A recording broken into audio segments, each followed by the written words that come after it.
I always see everyone yapping about how expensive Japan is, and I just don't get it. Japan is not inherently expensive, yet everyone treats it as if they're going to Bora Bora or Micronesia where a bottle of water costs $50. Now, I'm not saying Japan can't be expensive. I mean, it definitely can. Any country can when you really think about it. But the reason isn't the country, it's how visitors spend their time that makes it expensive. Just because you decided to feast on some yakiniku Kobe gyu priced at 15,000 yen for lunch on a random Tuesday, doesn't mean that every person living here is doing the same, although we do wish for it, while we're slamming our shitty, half-priced 150 yen onigiri. Tourists think Japan is expensive because they're doing what tourists do. You wait in line for 4 hours at some place because it went viral on TikTok and then pay 5 times more for the same food you could have gotten faster and cheaper somewhere else. Tourists also stay in hotels and Airbnbs in upscale neighborhoods or right next to major stations, which of course jacks up the perceived cost of everything.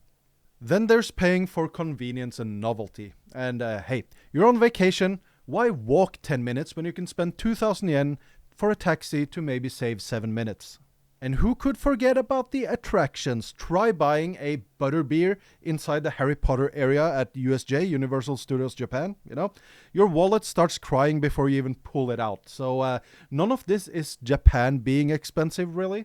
It's just tourists doing expensive tourism. And because everybody's doing it, all of this adds up to the perception that Japan is expensive. When in reality it's just tourists making expensive choices. It's not really Japan's fault. The vacation brain doesn't care about exchange rates. Oh, 10,000 yen, that's monopoly money and not my insert your currency here. Oh, it's not my money, it's play money. Meanwhile, no one who lives here, except for the idiots you see on Instagram and TikTok, do any of that. The locals in Japan, like your main man right here, I'm a resident, I'm a local here, we don't really go out for lavish dinners day in and day out. A gyudon takeout from Skia will do just fine. It's delicious and cheap. And that's where we get the divide, we get the tourist tier expensive stuff and the local resident cheap stuff. There's a reason you witness a sea of people suit-clad and ready to wait to get into some of the restaurants here. These local lunch restaurants usually have extremely affordable high-volume food. A lunch set at a local ramen joint here would be a big-sized ramen bowl with a side of chahan, Japanese fried rice, and a couple pieces of karage, Japanese fried chicken, all for about 1,200 yen.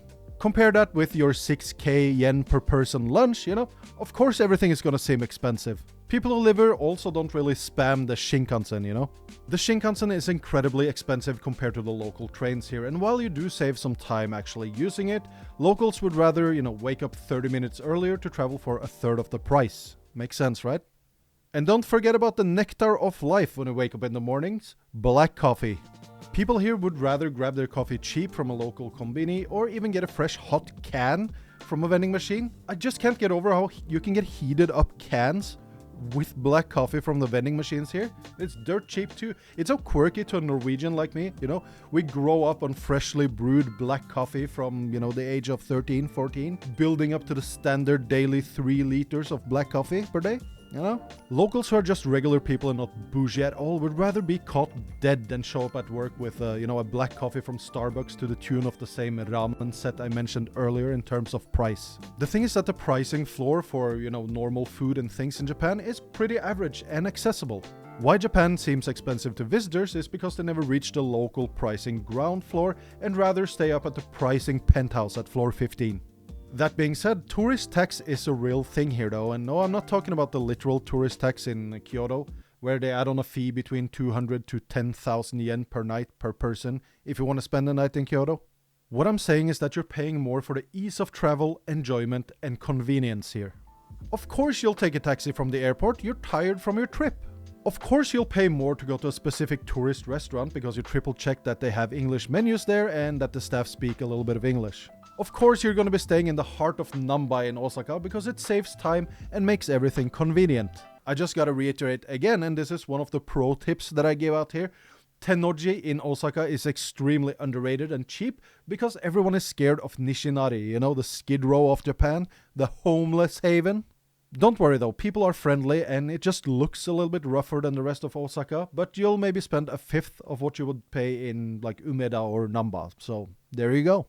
Plus, you even get to stay near the centrally connected Tennoji station, within walking distance. What's not to like? Locals here just default into the lower tiers without thinking, because we live here and are in it every day. I catch myself being like, 3k yen for that? Pass. All the time, ever since I passed my first year of living here. So the perception of, oh, Japan is so expensive, just comes from experiencing the easy travel life, complemented by paying premium for access and convenience. I do the same thing when I travel abroad.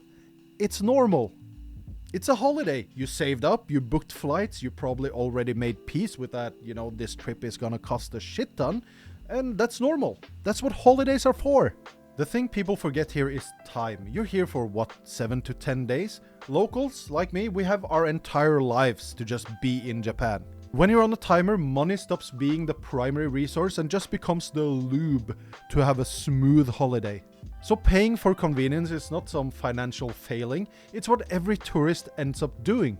You're not trying to live like me, like a local, you're trying to see as much as you possibly can before your paid time off runs out and your boss is starting to spam your inbox with, hey, when you're coming back, I need somebody to work 18 hours tomorrow.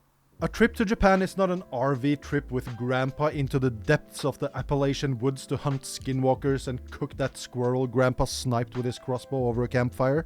You're here for experiences you don't get at home, and those experiences cost money. That's fine, that's the point of a vacation after all.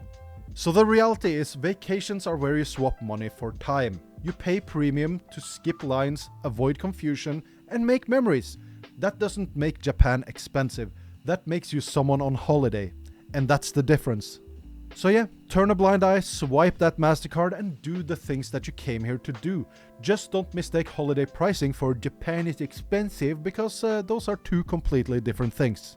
Now, if you actually want to spend less in Japan without turning your holiday into a budgeting side quest, it's not really that hard.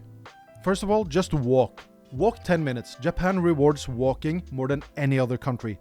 The second you get outside the tourist funnel perimeter, prices drop dramatically, and the ramen that was, 3,000 yen next to the temple magically becomes 900 yen 3 blocks away. It's like witchcraft, it's like magic, but actually, in reality here, in the real world, it's just rent. You should also use supermarkets and kombinis strategically. Now, I'm not saying that you should live off of famichiki for 10 days, like you're doing some sort of weird challenge, unless that's what you really want to, but then again, why not go to the equally cheap karage restaurant and just eat it fresh there? But grabbing a breakfast or a quick snack there instead of cafes will save you a surprising amount without feeling like you're depriving yourself. And plus, kombini, woohoo! Plus, vending machine coffee is actually pretty goddamn good, and fight me in the comments over it. I will die on this hill. And don't pay for speed unless you actually need it. Airport trains, express trains, tourist passes, they're convenient, but they're not mandatory.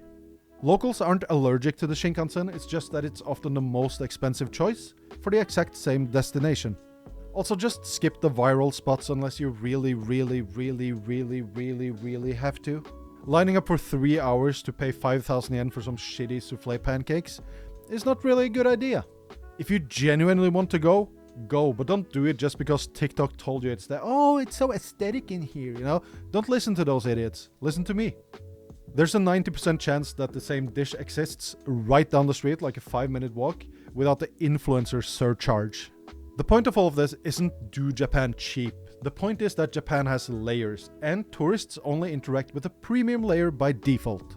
Once you know that, you can fluidly move between the layers, depending on your mood, your energy, and your wallet. It is that easy. Some days you'll splurge like a king, and some days you'll just do a supermarket picnic by the river. Both of these are valid Japan experiences, and one of them doesn't require you to, sell your kidney just for dessert. Now here's the part that really messes with people's heads, Japan has both a price ceiling and a price floor, and they are so far apart. The tourist layer is the ceiling, shiny, convenient, English-friendly, curated, and absolutely happy to drain your wallet like they're milking the snake to, make you feel safe and validated. This is where the airport trains, the themed cafes, the skydecks, and the 3,000 yen ramen reside. The floor is what locals touch, Vending machines, 500 yen lunches, metro trains, supermarket bentos, and free parks. It's boring, efficient, and aggressively normal. You don't see it unless you go looking for it, and that's okay because it's not designed to impress you, it's designed to keep society functioning in Japan. And this is where the perception breaks a little bit, you know? Tourists think Japan is expensive because they never interact with the floor. They don't even know it exists. I mean, they spend 10 days living exclusively in the ceiling layer and then confidently declare Japan is so expensive to their friends back home. But the truth is more like Japan is stacked and you lived on the top floor the entire trip. It's that easy. And generally, you know, your travel style matters more than the destination country. If you travel like a convenience addict, you will pay convenience prices. If you travel like a hype-chasing Instagram fiend, you will pay hype-chasing Instagram fiend prices. If you travel like a local, your wallet will barely notice. Japan didn't change. You did. Two tourists can be in the same neighborhood and spend completely different amounts of money simply because one likes guided experiences and one likes wandering into random shops like a raccoon. One is not better than the other, they're just priced differently. The country isn't expensive or cheap, it's a whole ass menu. You picked the premium items because you're on holiday and you wanted the premium experience, which is fine. Just don't blame the entire country for your vacation settings. So yeah, Japan isn't expensive. Vacation brain is expensive. Convenience is expensive. Novelty is expensive. Doing 10 days of bucket list experiences in a row is expensive. But living here though, like a local, shockingly normal. Spending a week here like it's the last mission before you retire, that'll cost you. But that's the whole point of a holiday. You're not wrong for spending money. You're not supposed to optimize every minute of your trip like you're training for a world record. Buy the memories, eat the food, take the trains you want, and enjoy yourself. Alright guys, thank you so much for watching. If you want to see more Japan content like this, do all the YouTube stuff, you know, like and subscribe and comment and all of that. And also check out the Patreon and the YouTube memberships if you want to support the content directly. And I will see you guys in the next one. Okay, bye!